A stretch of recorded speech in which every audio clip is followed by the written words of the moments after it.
I woke up one morning and I thought to myself, do you know what? I said, what?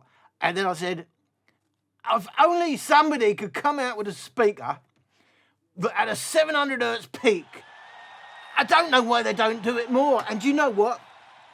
Out came the JBL Boombox 3, and we was in 700 hertz heaven. Oh, thank you. Oh, hang on a sec.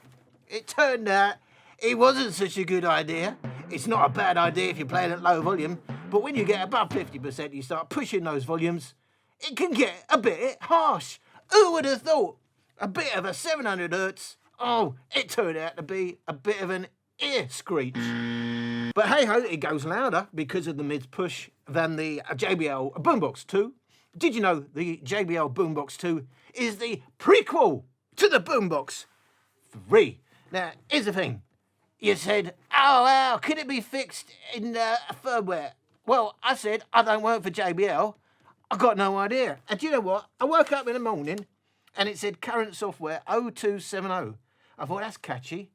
And then it said, software update available. And I thought, I wonder if they fixed it. And it said, what's new? And it said, bugs fixed. No, it didn't. It said, bugs fixes. Bug fixes. It had so many bugs. Do you know what? I think there's a pandemic in Bluetooth speakers because they all seem to have a bug.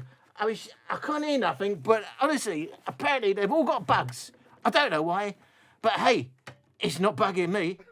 Anyway, get on with it. All right, I will. And also said, performance improvement. Now, this is the thing, isn't it? Not only bugs fixed, it's performance improvements. Well, that's got to mean they fixed the 700 hertz. It's now high fidelity heaven. The audiophiles of the world are saying, this is what we've been waiting for. This is the Holy Grail. Thank you, JBL. Well, we didn't say thank you, JBL, when we saw the price, $500, about 450 quid. We thought, what the... But do you know what? Performance improvements, this could be it. But I hear what you're saying. Why don't they improve it before they release it? That's a good question. I don't really know the answer. And it's got a really, really catchy name, this one, 0.3.0.0. They probably sat there all night thinking, should we put the last two O's in?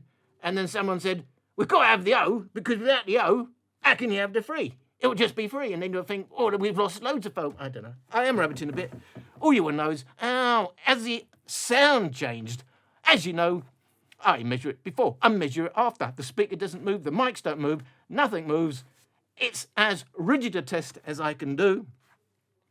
Have a listen, before and after, and the huge improvement, performance improvements.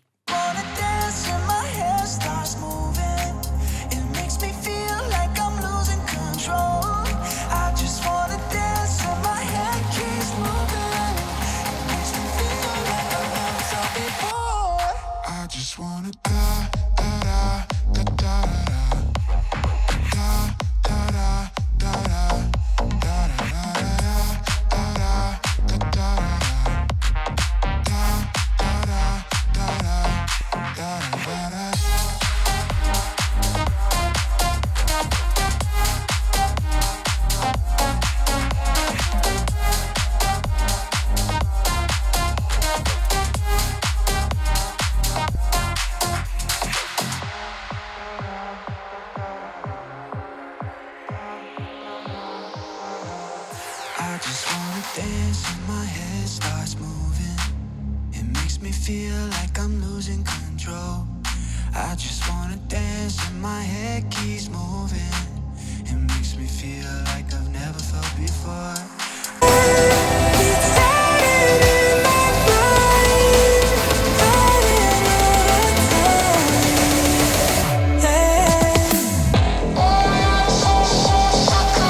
And the measurements say no change. Everything here is within margin of error. 60%, well, that really is identical. Slight differences at maximum volume. We're talking like half a decibel at most, well within margin of error. And overall, you're not going to hear that. So to all intents and purposes, for me, on my speaker, I hear no differences. I measure no differences before and after the firmware update.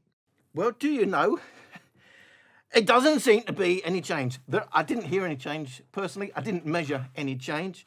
And just to be absolutely sure, I did a frequency response measurements before and after with pink noise. Frequency response measurement done with pink noise, 60% volume. As you can see, that is identical. Before firmware update, after update, no change. So absolutely nothing has changed. It's not got worse.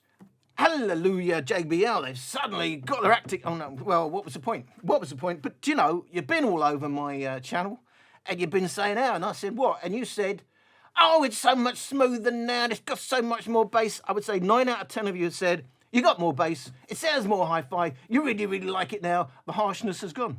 There is the 1 in 10 that are telling me, oh, I don't like the changes, we've got less bass, we've got blah, blah, blah. In other words, a lot of you, nobody has said to me, do you know what, I've done the update and it sounds exactly the same. So I don't know what's going on. I've mentioned this before. Expectation bias, it's a real thing in science. The actual explanation is expectation bias, EB, occurs when an individual's expectations about an outcome influence perceptions of one's own or others' behavior. Now here's the thing.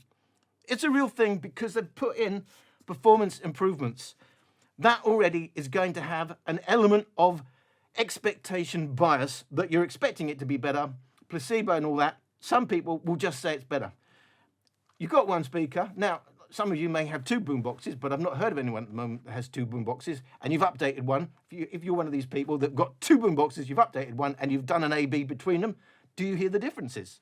We've got to try and explain why you're all telling me you're hearing the differences. This is my, what was it? I think it's a teal. I forgot what version it is, but it doesn't really matter. On my speaker, I didn't hear or measure any changes at all. I don't know if you take it to a different room and then suddenly, obviously, maybe it's a room that has got a lot of bass enhancement, you know, because bass builds up more in small rooms, and before you had it in another room, or before you were listening outdoors, now you're listening indoors. All these things could add up to why you think maybe you got more bass. Maybe you really have had something happen with your speaker. I can only tell you, as always, my own experience with the speaker I have in front of me, and no changes. So I could waffle on and on and on about how could this happen, how could that. You just want to know what happened with mine. I'm doing it in a scientific way. I'm not just saying, oh, and I heard it do this, you know. No, obviously I do that as well, but I want hard data, empirical measurements, and it says, all my measurements say, whether it's pink noise or actually comparing the tracks that I'm playing and recording, no changes at all. Performance improvements. So I don't know. We've done it at maximum volume. The top level is the same, 60% the same. Maybe the improvements then are at 30% because someone said, maybe because someone compared this to a small speaker and a Boombox 3 and said, oh, look, there's almost no difference. And maybe JBL thought, ha, ha, ha, we'll get one back on you and we'll make it better now at 30%, 20%. So next time you do that, you might not have such a wonderful experience. That's been my video. I hope you've enjoyed my video. And there'll always be someone who doesn't. And do you know why I know that? It's because there's always about 3 people who've thrown me down. I know who 2 of them are. And that's fine. What you don't realise is YouTube don't care about thumbs down or thumbs up. They just like interactions. So you may think that I get upset if I see a thumb down. And do you know? No, I have a real life. I don't really care if you thumb me down. I'm not here to be Mr. Famous. Well, I wouldn't mind being famous, to be honest. And I am. I've said it before, I'll say it again.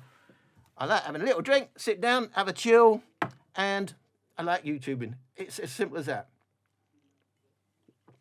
YouTube costs me money. I'm spending money on speak. Hey, do you know, I must have sent 30 emails to the JBL's marketing company, Ranieri, and they always blank me, or say, well, we'll think about you, and they never think. The last one I sent, can I have an encore? They actually replied and said, your persistence has paid off. We're going to let you have the JBL Encore. And I thought, brilliant. And then I read it in small print. It said for 2 weeks. They obviously think I'm one of the other channels that puts it on a table and records it and then sods off, because it takes me about a week to get an over speaker before I even start testing, at least 4 days to set up a proper review. 2 weeks just means if I've got something on that week, I've got no chance. So I said, oh, I don't want to sound ungrateful after all this time, but do you know, 2 weeks ain't going to really cut it. You know, I'm not quite like some of the other reviewers you probably work with, because I take a bit longer. 4 to 6 weeks would be all right. So watch this space, because I haven't heard back, but today is bank holiday in the UK. So they wouldn't be replying to me anyway. And if you watch my rant on eBuyer, they ain't replied either. From the point I said, I sent them a link to my video of rant. I'm not heard. That's 2 days not heard. But it is a bank holiday, so I don't know. Listen, we've already gone over time, so I'm just going to say thanks for watching. Hope to see you in another video.